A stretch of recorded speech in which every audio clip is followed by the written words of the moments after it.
And the lotus effect actually means that you won't find a drop of mud on any of its white petals. When it comes up through the water pulls all of that mud off of its petals. And so it's sitting there nice and pretty, just absorbing the sunlight. And really what that means to me, metaphorically, in your life, we all go through mud. I think especially in midlife, there's all sorts of things that go crazy in your 40s and 50s. It's a part of you. It doesn't mean you can't rise above it. Doesn't mean you can't sit in the sun and enjoy life. But then also, here's the thing too, with the lotus, the mud is actually nourishment. It happened in Malibu again. I was sitting on top of the picnic table there in Malibu, California, and I was looking out at the amazing sunset, as we know, right? And I recalled, the memory of when I was a little girl, I was abandoned. And from that moment, I became the people pleaser, approval seeker, perfectionist, right? So that I would not get left behind, I wanted to make sure that I was a good girl so that no one leaves me ever again. And I realized in that moment, sitting on top of that picnic table, that I became my greatest fear because I thought, wait a second, I feared that everyone else was going to abandon me, but really I was abandoning me, that I left me behind because I was trying to do all the things for everybody else. I was not being me, obviously. And it was like, I was a total chameleon. And then when I realized that, I felt so empowered. And I had a conversation with little Wendy there, year-old Wendy, and I told her, I was like, girl, you can relax now. I said, I've got this. Be that little girl and you can play and have fun. I got this. I'm never going to abandon you again. There's a quote, Marianne Williamson, that completely changed my life. This was probably my mid-40s, and I had this quote on my wall for the longest time, but it never really hit me until one moment. And the quote is, our deepest fear is not that we are inadequate. Our deepest fear is that we are powerful beyond measure. It is our light, not our darkness, that most frightens us. And I remember thinking, why would I get scared of my light, Marianne? And I don't agree with you on that one. That's silly. Marianne does not know what she's talking about. And then I thought, wait a second, I think I am scared of my light. If I fully stepped into my light, who would I need to be? What would I need to do, right? We all ask ourselves that question. If I literally just stepped fully into my light and gave myself permission to just be, what would you have to do? Would you have to change relationships? Would you have to change your career? You have to move across the country? Who knows, right? But sometimes that light can be a little scary because it forces you to actually step up. With a chrysalis, you have the butterfly inside the chrysalis, right? And the butterfly is in there and it's forming its wings and its eyes and it's preparing to fly, right? When I was in 4th grade, I remember the teacher brought in caterpillars and I was so fascinated. I'm sure we all have probably experienced this in school. We're like, oh my God, look at the caterpillars eating all the leaves. And then it forms the chrysalis around it. Every single morning I'd go into the classroom and I'd look at that chrysalis like, why isn't the butterfly out? Why isn't it out, And I asked the teacher, I'm like, Miss Clark, I was like, how is it going to get out of there? And she's like, well, it'll pump blood through its wings. It'll bust out of the chrysalis. And then I went to my desk and I gave her my little red scissors. We just cut the chrysalis and just take the butterfly out. And she said, oh no, we can't do that. She says, because if you take the butterfly out, it'll be deformed and it will die. The butterfly actually has to struggle on its own for her to bust out of the cocoon and for her to fly. It was during a time in my life when I was trying to embrace that struggle. I was ready to fly, and I knew I was also struggling at the same time. It's like that final push before you finally get out there in the world. And it is scary, right? It's scary to really show your colors and show your wings to the world, but to stay in the dark, that is really exhausting, and it's just, you'll never get anywhere that way. Welcome to your journey to find true tranquility on the Tranquility Magazine podcast. Please become a subscriber now to help us create more engaging and uplifting content for viewers and listeners like you. With your host, Jasmine Maya Royce. Today's episode featuring, for more information, visit our website at tranquilitymagazine.com.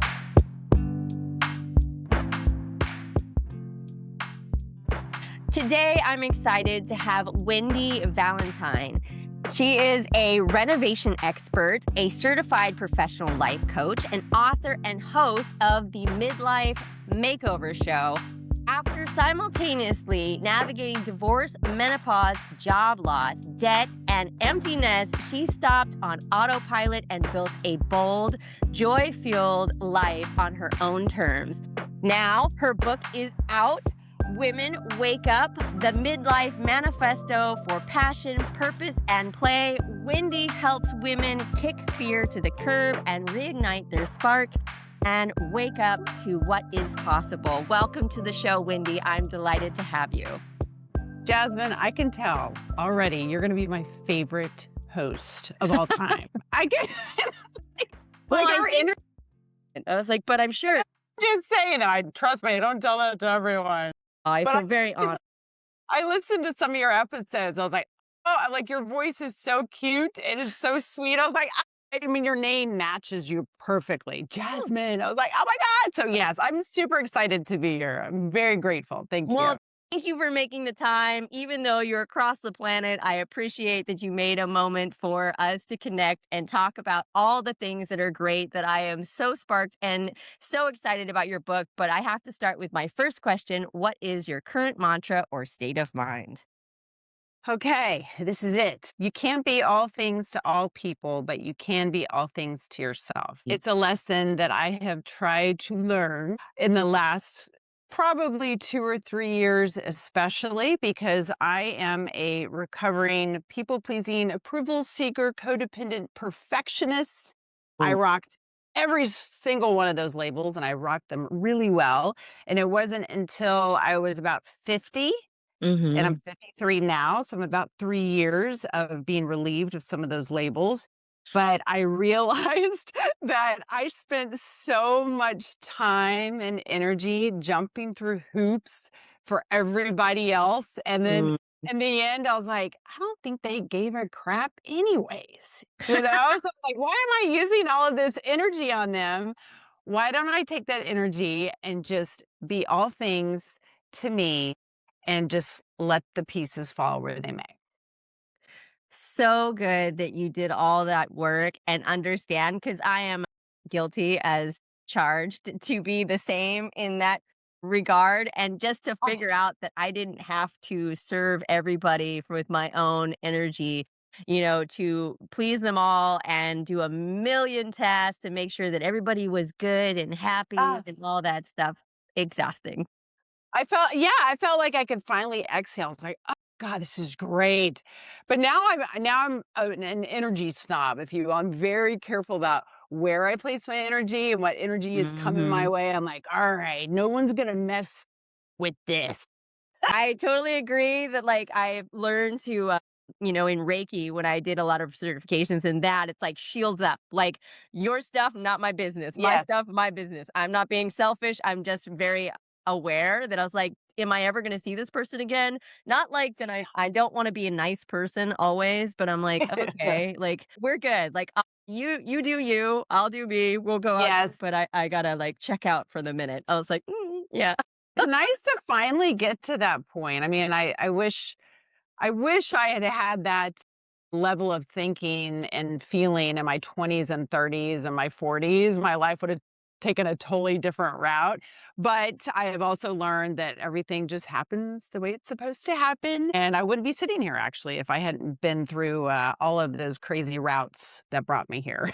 Yeah, I think it's also life gives you lessons that I try to Mhm. remind myself consistently that I was like, oh, I'm revisiting this. I was like, okay, I've Yeah. seen this before. Different Yeah. person, different time, different me. What is this? Oh, did I not learn the last time? Did I I know. need to learn again? Apparently, I need a reminder. I was like, okay, so remind me again what I should be doing here and what I didn't do the last time. And it just happens that, like, I'm a new version of myself, you're a new version of you. Yeah. Like, I'm in a different timeline where I'm like, oh, okay, this is how I navigate this, where I wouldn't be able to even navigate that Yeah. before. And yeah, it can be unbalancing, but I would say, just after what you said, what is something Mhm. you would say to that 20 something you, being the person and the woman you are Mhm. now, to kind of, educate them? Because you talk about the quantum field. We're going to get into that a little bit. Oh, yeah, I love that too. It's interesting because even when I started my podcast, I had men and women in their 20s and 30s listening to the show, and I Mhm. ended up having some younger men and women. Even my oldest son, who is 33, he even read my book. But that they were getting a lot of wisdom out of it to help them prepare for your 40s and 50s. And even Mhm. you and I were talking before we hit record about being almost proactive, if you will, about Mhm. menopause, right? Kind of, preparing instead of having to repair.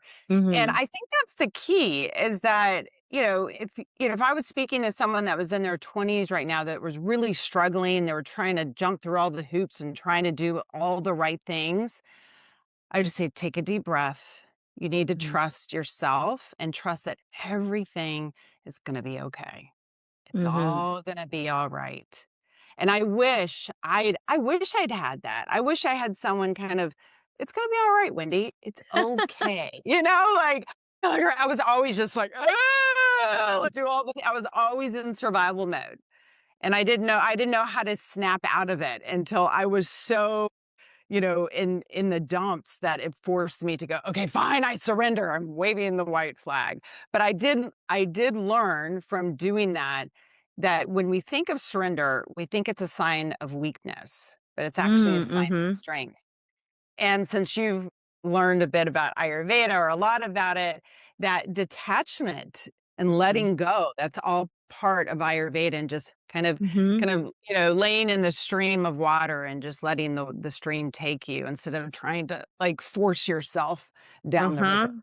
Struggle against it. We always but also what you're saying is very truthful in a way that, like, finding trust for yourself is part of the lessons. Mhm. Like, those are really important words to sit and resonate with anyone listening in the idea Yeah. that, like, getting to a place where you actually feel like you can trust yourself takes a Yes. journey as well. Like, it doesn't happen overnight because you're so especially when I was in my 20s, I was, like, so, like, I don't know how to prove myself, but I'm trying to because I need like, appreciation from people that I'm working with because it's always in the I'm a workaholic. So, you live in that sphere that I Mhm. was like, I need a Yeah. validation from someone else besides myself that I know that I'm doing right. Don't Yes, like I oh know, isn't that interesting? And plus we're trying to check off all the boxes, right? We have yeah. kids, career, marriage, house in the burbs, we're like trying to do all the things. This is what I'm supposed to be doing. And I think it's Bronnie Ware. She wrote The Top 5 Regrets of the Dying, and the Mm, number one regret was living life for everyone else. And I yeah. remember I read that probably maybe mid-40s is when I read that, and I was like, "Ooh, I don't know, that's not gonna be me. Mm-mm. I do not wanna Mhm. be in my deathbed thinking, 'I live life for everybody else except for me.'" And from that point, I was like, "Nope, no more. This is for Wendy." And it's such a I think for a woman especially, we feel as if we're being selfish, Mm, right? By going, yes, "You know we're what? giving, I'm gonna giving, giving. And actually." we're like, me? What? Yeah. Yeah. Yeah, I'm gonna take care of myself. I'm gonna love myself. What? Why would you do that? Right? But you find that the more that you do that, then again, it's detachment, it's letting go, letting other people just take care of themselves. They're gonna be Mhm. okay too, right? And I've had to learn that even with, 3 adult kids. They're 22 That I was like, like, "Oh my god." And they're let all them go. boys or, Yeah. especially one in LA. It's like you really have to worry about them. I'm like, LA is a "Okay." little tricky. Yeah. You're gonna figure it out. It's gonna be okay. Yes. So, Yeah, yeah, because it's, also you didn't wanna kind of life be lesson.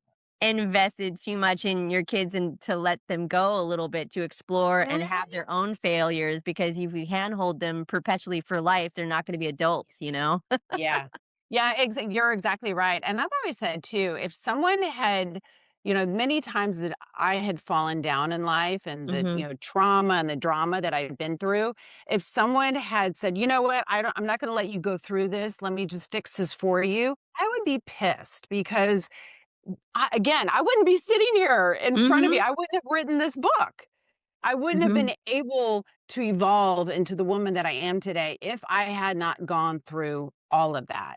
Yeah. And even just in the book, I talk about the mud of midlife and Uh-huh, I was gonna ask you about it that. yeah, the lotus, and I don't know how I found out about this, but this was years ago. I read about the lotus and the lotus effect, and how basically a lotus at night, it sleeps in the cold, dark mud. Mm. And every morning when the sun rises, the lotus pushes up through the mud and it rises above the mud. And the lotus effect actually means that you won't find a drop of mud on any of its white petals. And Mhm. so basically and when it comes up through the water pulls all of that mud off of its petals. And so it's sitting there nice and pretty, just absorbing the sunlight, right? Mhm. And really what that means to me metaphorically in your life, we all go through mud, Mhm. especially I think especially in midlife, there's all sorts of things that go crazy in your 40s and 50s. Yeah. And yes, it's a part of you, right? But that Mhm. doesn't mean you can't rise above it, doesn't mean you can't sit in the sun and enjoy life. But then also here's the thing too with the lotus, the mud is actually nourishment Mhm. for the lotus. So use that, use those losses. And as hard as it is, oh my gosh, I know it is so hard to Mm. find the nourishment in things like divorce or death or disease or so many crazy things that we can go through as a human being. But if Yeah. you find that nourishment and allow it to help you to grow and bloom in life, my Mhm. gosh, yeah, there's no stopping you after that. Well, you also have to time has to have a moment to pass, and people don't Yes. process the grieving or the experiences. We're on, I live in LA. We're on the hustle. We're on the like rat race. The things are so Yeah. fast. You turn the corner, you're like, what is this? Like, oh yeah, I have to catch up to that. Because we're Yeah. like on a time warp on overdrive. And so people having a moment to just experience the fact that they have emotions and have burst through that you like cry for a moment, have an anger moment, Mhm. like, punch a bag, whatever it is needs to kind of dissipate from your actual body in order to not hold on to it so immensely. Yeah, you're so right. And, I took a course in positive psychology at Crapalo in Massachusetts. Mhm. And the one big thing that I got out of that entire course was a very simple lesson of you're a human being being human. And I Mhm. think we all tend to forget we're human beings. Like, why do we give I'm ourselves, not like, why human. are we trying I'm to on autopilot. yeah, yeah. I mean, why do we try to make ourselves into something that we're not? Like, you're a human being. You're Mhm. built with emotions, and I like to think of emotions as emotion is energy in motion. And Mhm. just like you said, you sit with those emotions. Don't be scared of those emotions. As a human being, be grateful that you have these emotions because they're signals to tell you something. It's Mhm. okay to be angry. It's okay to be sad. It's okay to be even happy. I mean, Mhm. there are times, as a matter of fact, my a few weeks ago, my dad passed away and I had emergency surgery I'm within sorry. a 3 or 4 week period. Hmm. So I've been grieving, obviously, and still keeping up with the day to day. I mean, I just launched the Mhm. book, so I was like still having to show up on NBC and ABC with a smile on my face. And I'm like, oh my God. But I have also learned from the nourishment of the mud that I've been through in my life to just allow myself to feel whatever is coming up, to Mm. not and even happiness and joy. I'm After my dad passed away, I was thinking like, why am I happy? I kind of felt bad being happy, and I shouldn't be Mhm. happy because I should be sad. I should be curled up in bed and bawling my eyes out. I was like, I actually feel okay today. So give yourself grace. Give yourself Mhm. grace and permission to feel what you want to feel whenever you feel it. I have found that if you just face your emotions Mhm. and just completely invite them in, they don't stay around forever. They don't Yeah. they're not like it's not, depression or anger. They don't Mhm. sit with you if you're going, "Oh, hey, all right, hello anger, hello anxiety, hello jealousy, hello frustration." Okay. And then they're gone. Okay. Ciao, Mhm. So it's kind of that middle way, if you will, right? Yes. Not You don't want to go too extreme over here on the left and be completely sad and depressed all the time. And on the other hand, you don't want to be like, "Hi, everything's wonderful and perfect all the time." No, it's not. Like, no, That's it's a not. part. Oh, yeah, but Yeah, okay. but just to kind of stay always in that middle lane of the highway and just stay nice and Yeah. It's very true what you're, expressing. Obviously, I'm familiar with the term compartmentalization. I'm guilty at Mhm. work. As you were saying, in the middle of a camera, I'm on screen. I have to Yep. be bright and shiny and express what I'm working on, where deep down, I'm still Mhm. experiencing what's going on in my life personally. And so if you get too in that gear, you miss the moments to kind of take a moment for you, which is rare for a woman to be like, I need to step away and I need to process what's going Yes. on. And then going back to what you said, I'm not there, but I understand. I haven't lost, but I have lost other people in my life. But grieving, I sometimes think that they wouldn't want you to be depressed. And in Ireland, they celebrate your life. They have like Yes. huge blowout that all the wonderful things you do rather than the morbid loss. Like energy's Yes. still here. Like they're still with us Yeah. in our own environment. I talk to people that passed all the time because I'm weird like that. Because I was like, I need advice today, and you're an expert at Yeah. this, like Yes. so it keeps them still in your sphere, but also it is hard to experience that I should be sad, I should be mourning. And it takes some time with grieving. Everybody's different on. It does. Yeah. There's a matter of fact, I had when my dad, went into the hospital and I knew it was time, like, all right, it's coming soon. And I had posted something on Instagram about it. And someone, I don't even know if I know this person. I just remember someone left a comment and said, there's no rules to grieving. Mm-hmm. Just do what you got to do. And I was like, yeah, that's so true. There's not. There are Yeah. no rules. You just do whatever feels best for you in that Mhm. moment. And the one thing I've learned is that, I had my first husband died when he was 26 years old, Yes, which was insane in the membrane. And then I didn't have time to grieve. I was a single mom with 2 kids, and I just didn't have time, and yeah. nor did I wanna make the time. It was just so shocking to me, Mhm. so I just kinda, just kept on going, going, going, going. Survival mode.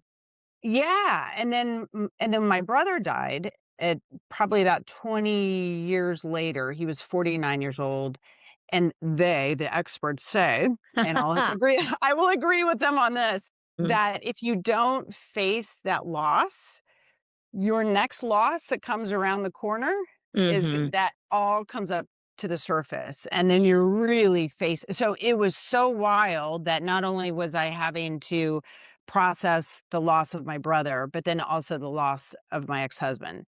So Yeah. it was just like, "Whoa," but I thought, "Well, let's just do it. Let's go Mhm. for it." Yeah, I dove Yeah. right into that mud. Uh, People pay for mud baths, so at least you're yeah, experiencing that. exactly, I know. But you need to have the moment to process Yeah, all that because also you take their energy with you in a good or bad way. And what yeah, regard to, understanding resentment will happen, especially for your own self, that you didn't take the moment to actually experience the loss. And, yeah. especially if you're in survival mode with your first ex husband, and like I didn't say Mhm. ex, but widow, you would be. And Yeah, that would be like, I'm trying to take care of my kids. I need to pay my bills. I need to figure out what I'm right. doing. I can't really do that. And I can't be a sad mopey in front of my children right Yeah. now because I still have to make sure that they can survive. Yes. And I've noticed too, especially now for me, that if anyone passes away, even if it's someone I don't know, or scrolling on Instagram and see that Mhm. someone passed away, to me, it reminds me of how precious life is, Mhm. and to not stress about silly things, and to really just live fully. Yeah. And I mean, that's another thing I would have, if I had grasped that completely in my 20s and 30s, totally different, right? But Yeah. I think that's why, especially, obviously I love midlife, the teachings of midlife, right? Mhm. Because I feel like we learn what we liked and what we don't like by the time we get into our 40s and 50s, True. hopefully, right? Mhm. But then you're still young enough to do something about it, Mhm. which is really awesome, which is why I'm doing what I'm doing, because 'cause I'm like, "Oh, I have an opportunity," It's Yeah.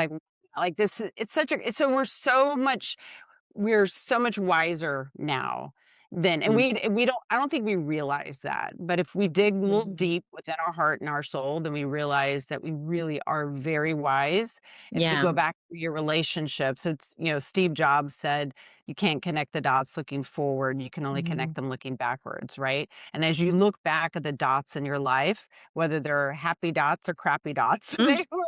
they're all meant to be. And they always lead you to the right next dot, which is pretty amazing. Even if Yep. you don't think that next dot, you're like, why am I here? What's going How on? did I get Like, here? this is, Yeah. but then if you learn to, just like you said, it's trusting yourself and Mhm. trusting the journey and trusting the process. It's like, all right, you can kind of Yep. relax a little bit in life. Well, it's important to learn lessons and then be reacquainted at a different level. You're always on a different Mhm. level and a different timeline. And I was processing something I heard from someone the other day, and on the witch's mode of thought, they were like, okay, there's the maiden, the mother, and the crone. And someone was saying that Mm. now I'm going to shift that narrative to say that there's a queen like in there inside the after the mother and between the crone, you are a queen. And that's because you are ready to reign. Different Wow. concepts, and you're now turning this corner that you are able to rule something important that is not about just your kids, but a bigger body of people. When I would flip back to a Wow. question that I had for you about the idea of midlife and how women are Mm. supposed to shrink and not be Oh. seen because we're not of value even by Mm. looks or anything like that, or our experiences now we're elderly and so to speak, because a lot of this knowledge came from like Renaissance time when 40 Yeah. like an old age concept, and now 40s you're Yeah. in your midlife rather than the end of life where it would be for a different timeline. So Yeah, exactly. And plus, I mean, women weren't living. Many women didn't even experience menopause because they didn't live that old, true right? birth So, loss like, for the most part. Yeah. yeah. So, I mean, I think the average age in the United States is 82 for a Hmm. woman, which I still plan on going to 111. I'm going to try. There you go. I like the numbers. 111, That's a good one. right? Yeah, exactly. But no, yeah, we definitely, if anything, we need to shine more. We have so much to give. And if you Hmm. look around, I mean, so many women out there in their 40s and 50s and 60s that are doing so many amazing things. And I cannot recall this lady's name right now, but I interviewed someone a couple of years ago. She was in her 70s and she was a jeans designer and she Hmm. was still like, I mean, killing it in her Yeah. 70s as a fashion designer. I was like, wow, like that is so cool. She's like, yeah, why would I stop? I'm like, yeah, exactly. I Why mean, if would you? you have that, why not? Because also you're living. Yeah, You're working, but working has a right. different purpose. And the fact is, I spend Hmm. a lot of time in the idea of I love working because it gives me joy. I don't need Yeah. to work in a way that like I am creative, which a lot of people use and lose the creativity. It's especially from our schools that grain it Hmm. out of us because it started in the industrial Right. age that we lose this. We're factory workers. Now we Yeah. should still be creative. And that is the inspiration of where we are now. We can have that moment because you hope in your, midlife, you have some. We're all been in the debt, pile of bills and nervous and survival mode. I'm guilty multiple times.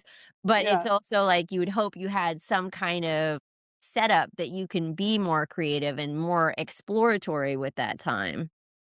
Yeah, I totally agree. And I think, I mean, for me, I'm finally getting to do what I love to do. Mhm. I always knew, even as a little girl, that I would do something more in the arts or doing something creative. And then even as I got into my 20s, deep down, I was like, that would be cool to be a writer, to be an Mhm. author. And then to even have my own show. And then when I realized, I was like, wow, I can actually just start a podcast. I was like, that's cool. Yeah. Like, what? I just need a microphone? I got Mhm. it. So it's pretty amazing the things that we can do nowadays. And Mhm. then and just get curious with that. There's so many, I'm sure Mhm. there's things that I'm gonna discover about myself that I would have never thought that I would be good at or have an interest in. I've always thought like maybe I could do pottery or Mhm. painting. Or I don't know. I have no idea, but I'm willing to try it. I think that's the key there is to give ourselves permission to try and to give yourself permission to pivot. We tend to think if we try something and even if we don't like it, you're stuck with it. You got to stay in that career. You got to keep doing this. No, you don't. Mhm. You can pivot. It's okay. You have permission, you know?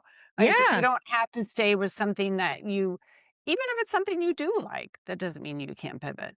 True, and also that's Yeah, where life kinda transitions you and to see how you do with a different concept in the same career line, or yeah, breaking away that you don't need to do that as specifically if you don't love it anymore. Or you yeah. reminded me of my sister. She always tells me we went to the gym together and she looked at me and I didn't wanna try this machine. She's like, "The moment you stop trying things, you're old." And I'm like, Yeah, I try this know. thing. I was like, I never heard that from anyone, but I was like, I felt really like I was like, I got told. And I was like, okay. Yeah. And I totally agree with that. It's like, hmm. Yeah, and you know what also, I think you said this before we hit record about this podcast, that you had said this was for you, Mhm. that you were doing this for you, and I think that's the key right there. And I mean, even when I started my podcast, Yeah. and I started actually, I was in Malibu, California, There you go. at the RV park there in I know Malibu. exactly where you are. Yes, yes, that's Matthew McConaughey used to stay there. Uh-huh. Yeah. He talked about it in his book. And I started the podcast on 2/22/22 at 2:22 PM. Oh, I love all the twos. Nice. I know, not that I have a thing with numbers, but that was the thing I thought, I was like, "I wanna do this for me," and I had no idea Hmm. how to do a show or start I didn't know anything, but I Yeah. was willing to try, and the one, what is it? The leap in the net will appear. I kept Mm. reminding myself of that, just leap, and and the net to me became me, right? Hmm. Like, we always think that someone else or something else is going to catch us or, like, actually trust that you will catch yourself, that you'll Yeah. figure it out. You're gonna be okay. You'll figure it out, and I think it's when you are figuring things out, when you're trying that new machine or whatever at the gym, or Hmm. you start a podcast or you go to a class or whatever it is, it's when you try something that's Yeah. when you fill up your jar of courage, right? Because Hmm. if you have a jar of courage and I have a jar of courage, you can't fill up mine, I can't fill up yours. And you fill it up by actually taking those steps. And however, sometimes I think we tend to think we have to make these huge, bold leaps in life to actually Hmm. evolve and make a difference in our lives, but you don't. You just take some tiny little steps and you take one and then you fill up that jar and you keep going, and then you're like, "Whoo, I did that." I That's congratulated right. myself. Yes. Yeah, But it's also like yeah, I work with so many people in podcast narratives and how do you do it? How do you set it up? All the packaging, yeah, all the business thing. But it's despite all of those lessons that I can teach someone, the true thing that yeah, you always have to be is consistent. You have to yes, consistently do it and you have no expectations because this happens with a lot of creative fields that I've lived in, like music, and everybody gets stuck in their mind and they're like yep, self-critiquing and apocalyptic in your brain that you think it's the worst thing you've ever done and you can't release it and you can't let go of it and like you're so like spent up. But the fact is that consistently you will teach mhm, yourself all these skills. You will become what you need. yes, You will survive a lot of like moments of like, oh, I should not have done that. Oh, that's bad. Like I could have done better. And if you look back at the first ones, I've been in radio since I was in 18. Like it was first little internship. So, and I was a mess live on radio. Oh yeah, I said like the wrong name of the wrong band live, and I got so many callers going, "Yeah, you didn't say that right." I was like, "Yeah, I know that. Thank you, but thank you for telling me." yeah, I'm glad you said that because I think it's important to allow yourself to get messy. And again, I'm a recovering perfectionist, right? No, Guilty. I did not even allow myself to Yeah. try anything because I would what is it? Paralysis by analysis, right? I would Mhm. analyze the crap out of it so much so that I would never even take that first step because I was Yeah. so worried that it was not gonna be perfect, and if it wasn't gonna be perfect, then I'm not gonna do it at all, until Mhm. finally I think that I'm just gonna go for it. Yeah. And just who cares if it's messy? Does it really matter? Does it really, really matter? I'm sure I've Mhm. embarrassed myself on several shows or I'm like, okay. I'm like, whatever. I mean, is it really that bad? You know? I mean, it takes time to get when I started I'm Yeah. dyslexic, so I'm a neurodivergent, so reading in public was a terrifying fear for me in high school or before that, middle school. I would leave the room when it was my point to, like, read in public, and this is what I now do, which is hilariously ironic. But reading a PSA on the radio on live that I have to have, like, a lot of people call in was also me trial by fire. I'm going to survive this, I have no idea, but I'm probably gonna mess up at least I don't swear on air, we're good. But in that, when did you get to the point where you realize, I don't know where the transition happens where we stop caring what other people think? Yeah. Yeah, you know what? Here's the moment. It happened in Malibu again. I was sitting on top of the picnic table there in Malibu, California, and I was looking out at the amazing sunset, as we know, right? And I recalled, the memory of when I was a little girl, I was abandoned. And from that moment, I became the people pleaser, approval seeker, perfectionist, right? So that I would not get left behind, that no one I wanted to make sure that I was a good girl, a good Yeah. woman, so that no one leaves me ever again. Yeah. And I realized in that moment, sitting on top of that picnic table, that I became my greatest fear Mhm. because I thought, wait a second. I feared that everyone else was going to abandon me, but really, I was abandoning me, that I left me behind because I was trying to do all the things for everybody else. I was not being me, obviously. I was trying Yeah. to, I mean, I was a total chameleon. Let me act Mhm. this way for this person, this way for this person, you know, like, oh my God, Yeah, it I was get it. exhausting. Mhm. And then when I realized that, I thought all this just it was like instant power. Just I felt Mhm. so empowered. And I had a conversation with little Wendy there, Mhm. 9-year-old Wendy, and I told her, I was like, girl, you can relax now. I got like I Yep. got you. I'm sure I look like a crazy person up there, but I was okay. But I We all said, have like, our moments. yeah, yeah. And I said, I've got this. You Mhm. can be that little girl and you can play and have fun. I got this. I'm never going to abandon you again. And I think many of us have bits of self-abandonment in there, Mm. and where we really don't allow ourselves to shine. And there's a quote, Marianne Williamson, that completely changed my life during, I know, right? Love, love, love. This was probably my mid 40s. And I had this quote on my wall for the longest time. And I just had it Mhm. up there to have it up there, I think, but it never really hit me until one moment. And the quote is, our deepest fear is not that we are inadequate. Our deepest fear is that we are powerful beyond measure. It is our Mhm. light, not our darkness, that most frightens us. And I remember thinking, Mm. why would I be scared of my light, Marianne? And I don't agree with you on that one. Like, that's silly. Marianne does not know what she's talking about. And then I thought, wait a second, I think I am scared of my light because Mhm. if I fully stepped into my light, Mm. who would I need to be? What would I need to do? Right? I mean, if Yeah. we all ask ourselves that question, if I literally just stepped fully into my light and gave myself permission to just be, what would you have to do? Would you have to change relationships? Would you have to change your career? Would you maybe Mhm. have to move across the country? Who knows? Right? True. But sometimes that light can be a little scary because it forces you to actually step up. Yeah, I mean, it's Yeah. so true what you're saying is a deep dig to figure out who you actually are. I'm guilty of Yeah. putting on a chameleon, different environment, different people, business. I need to figure out how they're working, so I need to like shift gears so I can get on the level sometimes.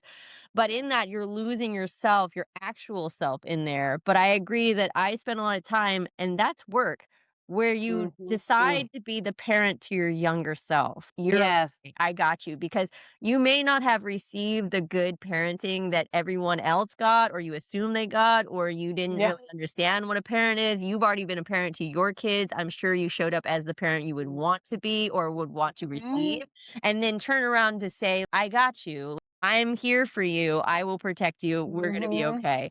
And then to make that realization into your light, which means that people are now focusing on you. You're Yes. shining Yes. super bright, and everybody's like, "What you got? What's going on with your world? Why are you like resonating? Your vibe is too high." And you have to balance the negative and the positive on people's, Yep. either experience of you or your own friends or something's transitioning. Vibe with the same clique anymore. You're not working in the same thing. You're not, Mhm. you're doing that pivoting, as you said, and just realizing that you're redeveloping. And I say it's like I'm in my cocoon phase and I'm trying to figure out what butterfly I'm going to become. Yes, I love it. We're so insane because I'm literally just thinking about the butterfly. So, and I put a post on Instagram a couple of days about this, but with a chrysalis, you have the butterfly inside the chrysalis, right? Mhm. And the butterfly is in there and it's forming its wings and its eyes and it's preparing to fly, right? Yeah. Well, true story, and I actually talked about it in the book, but when Mhm. I was in 4th grade, I remember the teacher brought in caterpillars. Okay. And I was so fascinated. I'm sure we all have probably experienced this in school. We're like, oh my God, look at the caterpillars eating all the leaves. And then it forms the chrysalis around it. And I can remember just what every single morning I'd go into the classroom and I'd look at that chrysalis like, why isn't the butterfly out? Why isn't it out? And I asked the teacher, I'm like, Miss Clark, I was like, how is it going to get out of there? And she's like, well, it'll pump its, wings, it'll pump blood through its wings, it'll bust out of the chrysalis. And then I went to my desk and I gave her my little red scissors. And I Mhm. said, well, why don't we just cut the chrysalis and just take the butterfly out? And she said, oh, no, we can't do that. She says, because if you take the butterfly out, it'll be deformed and it will die. And the Mhm. butterfly actually has to struggle on its own for her Mhm. to bust out of the cocoon and for her to fly. And I put that in the book because it was during a time in my life when I was trying to embrace that struggle. And then I knew Mhm. I knew on the other side I was ready to fly. And I knew I was also struggling at the same time. And it was kind of embracing that struggle and it's Mhm. okay to have to it's like that final push before you ugh, finally get Yeah. out there in the world. And it is scary, right? It's scary to really show your colors and show your wings to the world, Mhm. but to stay in the dark, that is really exhausting, and it's just you'll never get anywhere that way. I think it's very important to understand, one, you're worthy of that and Yes. you're a beautiful light of your own regard. Every woman Mhm. out there, every individual, we all have a gift and we should find it.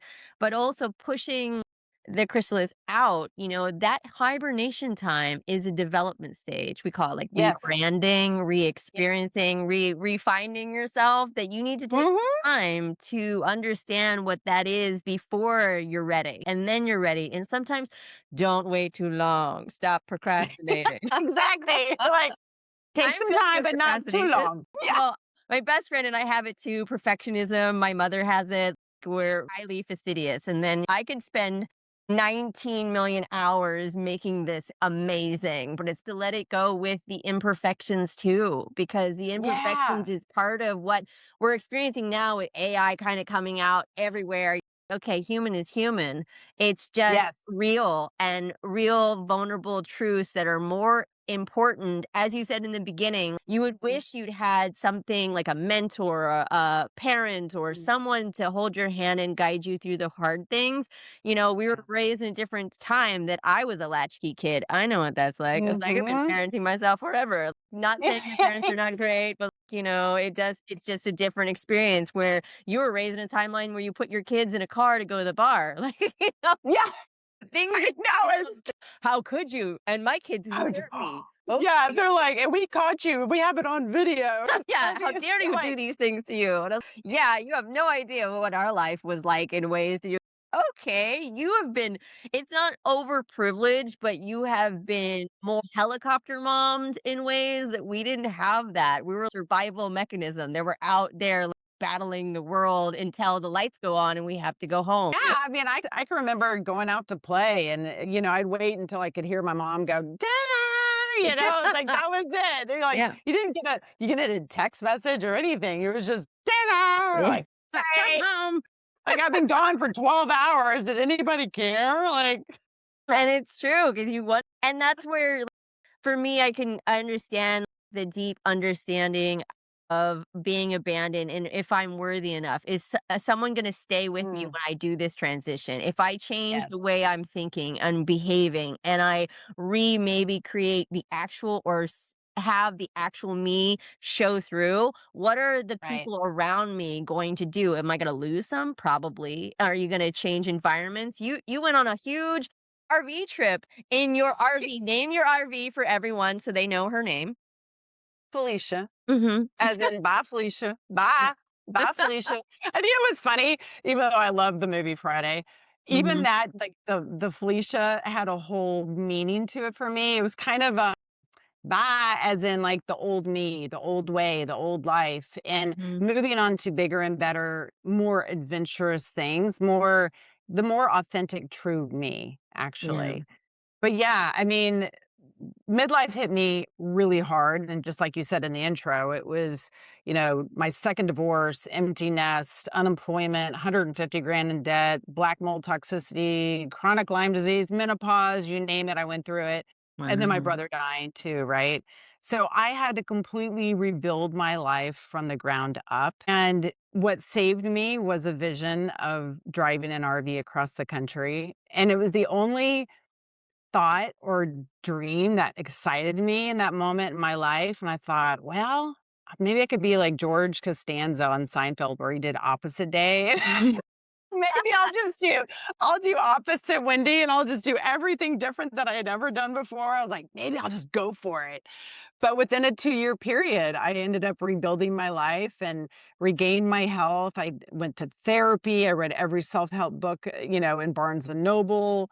I did anything and everything. I mean, I literally, like I said, dove into the mud head first. I was like, let's Mhm. tackle everything that I've been dealing with for the last Ah. 50 years of my life, And ended up, yes, I took off in the RV across the country and at the end of 2021 and then started the podcast and then eventually wrote the book. So it's crazy. It's just Wow. wild. And here's the thing too, when I go back to when I was in, my late 40s when everything was going on and I was just, on the bathroom floor, bawling my eyes out, my life is over. And it was so overwhelming what I needed to do to just regain my health or to regain my strength. And again, paralysis by analysis, right? Yeah. And but I was so frustrated in a good way. I was so frustrated with who I had become and the life that I had, that I had to be so tired of it to go, "You know what? We're done. We're Yeah. changing." It's Mhm. like sometimes that's a good thing. So even anger or frustration can be a healthy emotion if you let Mhm. it teach you. And I was so frustrated that I was like, "No, we're changing. We're doing Yeah. whatever we gotta do to make a difference." And it was definitely one of my proudest, achievements, I think, of my life, and it was just something I did for me. It's good to Yeah. see how far you've come. When you get Yeah. into the present moment, which you talk about a lot in your book, being Yeah. present to understand how far you've gone and what you went through to be here today and be the Mm. version of you that you can be proud of. So Yeah. I applaud you for Yeah. that.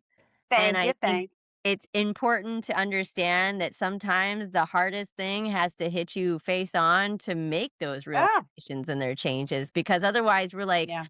not sedentary, but we're, like, resistant because we're used Mhm. to the monotony or Oh, whatever yeah. experience you Can are be on. very comfortable, right? It can be Mhm. very comfy. Yeah, You're like, familiar misery is very comforting, sadly.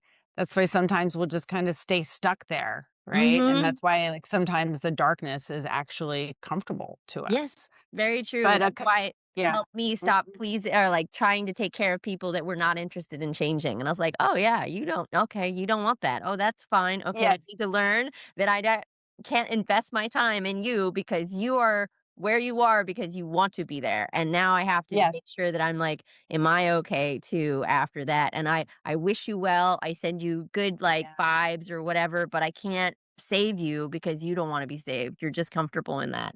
And it takes Yeah. a hard transition like you were experiencing to have that moment to kind of. Yeah.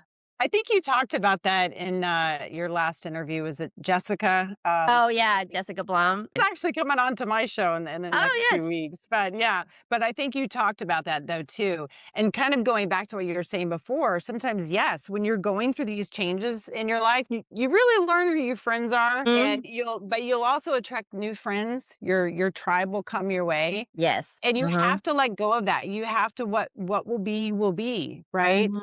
And you've gotta take care of yourself, and Yeah. you've gotta stop living life for everybody else because it's just not worth it. You will exhaust yourself. I mean, I did. Mhm. Yeah. And I love the analogy of Michelangelo, and Mhm. when they asked him how he carved the statue of David, he said, "Oh, well, I just chipped away at everything that was not him." And that's the same for us. I think especially as we get Mhm. into our 40s and 50s, we have a lot of things that we need to chip away at. Uh-huh. I was like covered in a heavy marble. And I was like, oh my God, this thing is so heavy. Yeah. But that's why so many of us Mhm. will look in the mirror and go, okay, who am I? And what now? What the heck? What is this? Mhm. And you have to get that chisel out and start chipping away at the things that are not you. And that is including some of those things that are not so obvious. Like sometimes it's like, all right, those toxic relationships or this crappy job, but it's Mhm. even your thoughts and your beliefs Mm, true. really, really get down and dirty with like the things you need to actually chip away at, right? Like, do I really believe that? Or is that something that my friend believed and I just adopted that belief? Or something that my parents would, taught and that's automatically is how I think, right? But you actually have to chip away at those things so that you can get back to that angel in the marble, right? So that you can set yourself free. It's important to understand those methods of the madness and to, Leonardo da Yeah. Vinci is one of my inspirations. I've done Yeah. interviews on people that inspire. It's very much you answering my question for me on two forms, the best advice or best realization, and then best takeaway from the hardest lesson. And I think they're important to Mm. understand what phase you are on in your life and what one you need to wake up and start kicking to kind of get out of your chrysalis and find yourself, chip away, whatever it is, you need to find who you are. And then after that point, you can start building something for Yes. you. But I will switch it up with you. And I would say, after you finish this book, for everyone out there picking it up, what is Mhm. a core takeaway that you want someone to finish on the last page to realize from your experiences? Mm, good question. When they finish the book, there's one thing I want them to feel, and that is, I can do this. No matter what it is, that they can actually do it. And that I want them to feel that they finally give themselves permission to do it and to just go for it and just go all out and just bust out of that chrysalis and just let your wings whee, just fly and show everyone your colors. Yeah, that's what I want. That freedom. I want them to feel that freedom. Well, your exercises and everything like that are about freedom and finding your Yes. freedom and understanding the seven phases, I believe it's called, of the Yep. freedom. And also F. What does F stand for? So F is free yourself. R Mhm. is reset your life. E is envision a new future. It's probably my favorite. The Hmm. second E is embrace and explore. D is detach from tomorrow. O is own your bad. It's actually A double S, but I Mhm. don't know. Like I got in the habit of not being able to say that word on ABC and NBC. So, anyways, own your best self, we'll Okay. say. Oh, yeah, I Okay. get it. And then it is master Okay. yourself. Oh. And it's interesting because, as I shared earlier that my dad just passed away, I had Mhm. emergency surgery, and I have found myself going back to my own teachings. And the one chapter that I actually Mhm. thought I was going to leave out is Mhm. the chapter that I went back to myself. And I think it's chapter 15, Unfunk Yourself. Yeah. And I'm unfunk yourself. I even Uh-huh. asked my editor, I was like, is that okay to say it? Unfunk yourself? Yeah. Yeah. Mhm. But yeah, we've all been in funks and we get stuck there. And I have had those moments, especially in the last few months with everything I've been dealing with. But in chapter 15, it's literally just basic stuff that we need to do, like take a Mhm. walk at the park, call your friends, eat Mhm. well, sleep well, meditate, journal, all of like those quote unquote boring things that we don't really want to do, but they truly are the things that save you. And just like you said Mhm.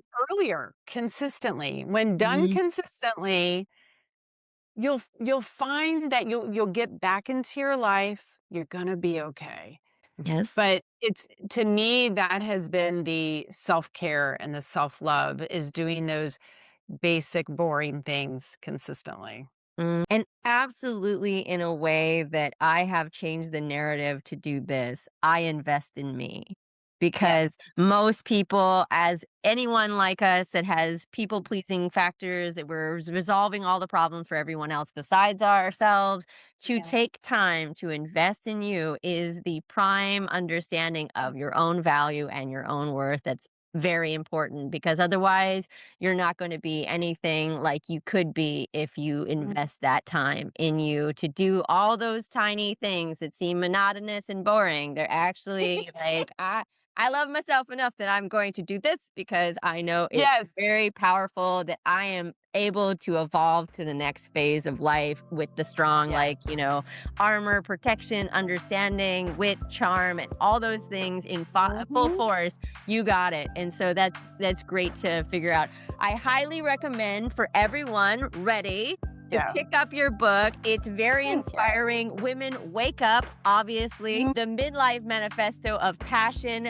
purpose, and play. Because we didn't talk about play, because I think it's very I important know. to never stop playing. I know. Well, we did talk about 9-year-old Wendy needing to be able to play now, so that's a little bit, Hmm. Yeah. Well, thank you very much for being here. I Thank enjoyed it you. so much. Thank you. You're as sweet as your name and your voice. Thank you for tuning in to the Tranquility Magazine podcast. Please take a moment to become a subscriber. We are here to help you with your body, mind, and spirit. We want to thank our team for helping create every episode and content at tranquilitymagazine.com. Find us on our social media to stay up to date and informed.